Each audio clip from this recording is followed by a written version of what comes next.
La première fonctionnalité de Google Drive que je vais vous présenter vise à créer des questionnaires autocorrigés en seulement quelques secondes. Pour ceci, dans votre compte Google Drive, il suffit de cliquer sur Nouveau, puis Google Forms, pour pouvoir créer un premier questionnaire en seulement quelques secondes. Nous allons lui donner un titre, puis lui rajouter quelques questions que nous allons compléter au fur et à mesure. Dans le cadre de cette démonstration, j'ai pour le moment créé un questionnaire à 2 questions. Je vous rappelle que si vous le souhaitez, il vous suffit de cliquer sur le petit indice ici plus afin de créer une nouvelle question ou de cliquer sur la poubelle pour la supprimer. Dans le cadre de cette démonstration, nous allons rester à 2 questions. La nouveauté introduite cette semaine par Google Drive vise à transformer ce questionnaire en un questionnaire auto-corrigé. Il suffit ici de vous diriger dans Paramètres, d'aller dans Questionnaire et de convertir votre formulaire en questionnaire afin que les élèves qui remplissent vos formulaires puissent recevoir immédiatement la correction après avoir envoyé leur réponse et ils peuvent également avoir un feedback lorsqu'ils ont mal répondu à une question ou bien aussi lorsqu'ils ont bien répondu. Il vous est également possible d'associer chaque question à un nombre de points. Je vous propose donc de conserver l'ensemble de ces onglets et de voir le résultat. En fait, sur votre formulaire, vous avez ici un petit onglet Corriger qui est apparu et qui apparaît en dessous de chaque question. Puisque bien entendu, pour qu'un élève puisse recevoir la correction à l'issue de son envoi, il faut que vous indiquiez d'abord à Google quelle est la bonne réponse. Alors ici, quelle est votre satisfaction à l'issue de ce congrès? Nous allons mettre forcément très satisfait et nous pouvons ajouter un commentaire à la question. Lorsque le candidat aura fait une mauvaise réponse, vous pourrez lui dire tout simplement perdu.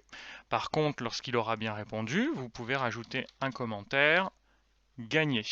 Il vous est également possible de le récompenser en le renvoyant vers une image, en le renvoyant vers un site internet. Ici, nous allons juste rester sur ce message d'encouragement. Il est également possible ensuite d'associer un certain nombre de points à chaque question.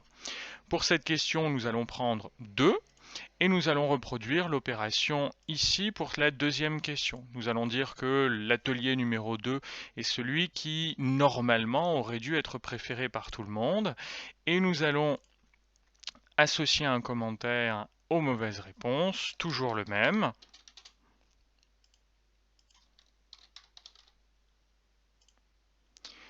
Et voilà, c'est aussi simple que ça, vous avez créé un questionnaire autocorrigé.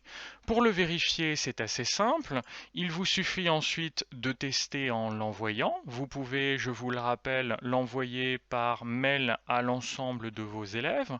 Vous pouvez également envoyer le lien de ce questionnaire à vos élèves, mais vous pouvez également l'intégrer à un site internet. Ici, nous allons faire le test en voyant le résultat de ce questionnaire. Alors imaginons que je décide de répondre bon directement à la première question. Je suis très satisfait. Par contre, je vais faire exprès de mal répondre à la deuxième question. Ici, je clique sur Atelier 1 et j'envoie ma réponse. Il m'est alors possible de voir mon score. Et je m'aperçois ici en vert que j'ai bien répondu, que j'ai gagné. Par contre ici que j'ai mal répondu. Et cela m'indique perdu. Voilà pour le questionnaire autocorrigé.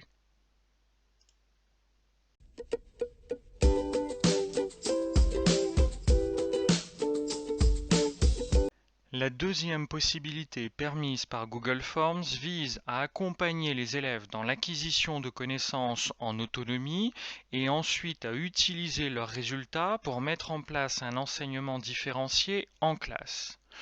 Cette fois-ci, nous allons partir d'un questionnaire préparé qui comporte un titre, une description, le nom et le prénom des élèves, et ensuite toute une série de questions associées à une ressource. En l'occurrence ici, il s'agissait d'une vidéo. Ce qui m'intéresse, c'est davantage les réponses. Vous avez la possibilité d'obtenir les réponses de façon synthétique dans Google Forms, mais a priori, nous ne pouvons pas en faire grand-chose. Ce qui m'intéresse, c'est de recevoir ces réponses dans un tableur et à l'intérieur de la solution Google, cela s'appelle Google Sheets. Il suffit donc de cliquer ici sur l'onglet vert et j'ai le résultat du questionnaire rempli par l'ensemble de mes élèves qui apparaît sous la forme d'un tableau. Ce n'est a priori pas plus utilisable en l'état. Sauf qu'il existe un module complémentaire qui s'appelle Floubarou qui va vous donner la possibilité de corriger ce questionnaire. Je clique sur Floubarou. La notation avait déjà été réalisée et nous allons la refaire. Dans un premier temps, vous devez associer chaque question soit à l'identification des élèves, d'où la nécessité d'une première question qui s'appelle nom et prénom. Vous pouvez décider que certaines questions ne vont pas être évaluées, mais ensuite, vous pouvez également décider que certaines questions vont être évaluées sur 1 point, sur 2 points ou sur 3 points. Une fois ce barème réalisé, vous cliquez sur Continuer.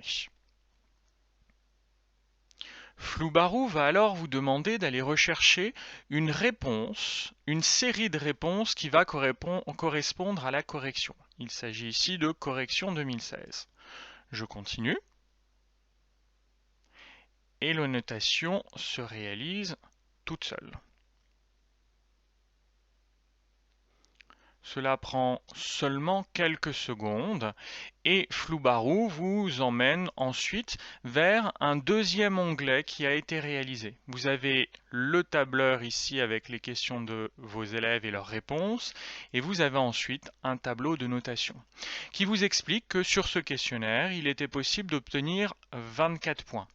Ici, le groupe d'élèves a obtenu 20,19 sur 24. 32 élèves ont répondu à ce questionnaire et il y a 5 questions qui ont une notation inférieure à 5.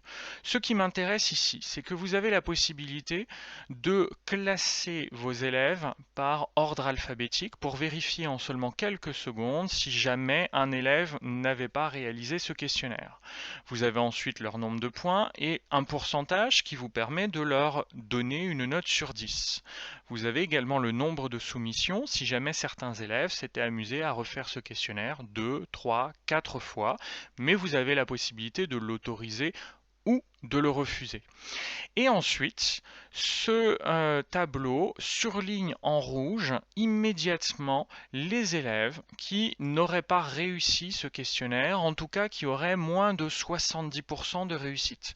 Ce sont ces élèves que je vais pouvoir aller voir directement en classe pour comprendre ce qu'il s'est passé et pour leur proposer des solutions de remédiation. Mais ensuite, ce qui est intéressant, c'est également d'observer que les questions qui ont posé des difficultés sont également surlignées ici en orange. Ce sont les questions qui ont obtenu moins de 70% de réussite. Et donc cette fois-ci aussi, il va m'être possible, une fois de retour en classe, de reprendre ces questions pour l'ensemble de la classe, puisqu'elles ont posé des problèmes visiblement à l'ensemble ou en tout cas à une majorité des élèves. Et vous voyez donc qu'en utilisant ce tableau, il va m'être possible de préparer des activités différenciées en fonction des réponses à chaque question et de chaque élève sur l'ensemble du questionnaire.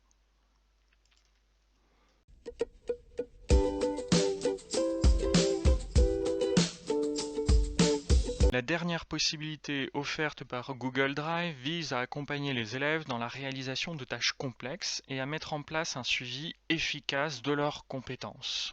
Ce qui m'intéresse ici, c'est de conserver ce questionnaire, les réponses à ce questionnaire, mais de pouvoir transformer ces lignes de tableur en copies que je vais pouvoir annoter, corriger, puis envoyer à mes élèves, voire imprimer pour mes élèves.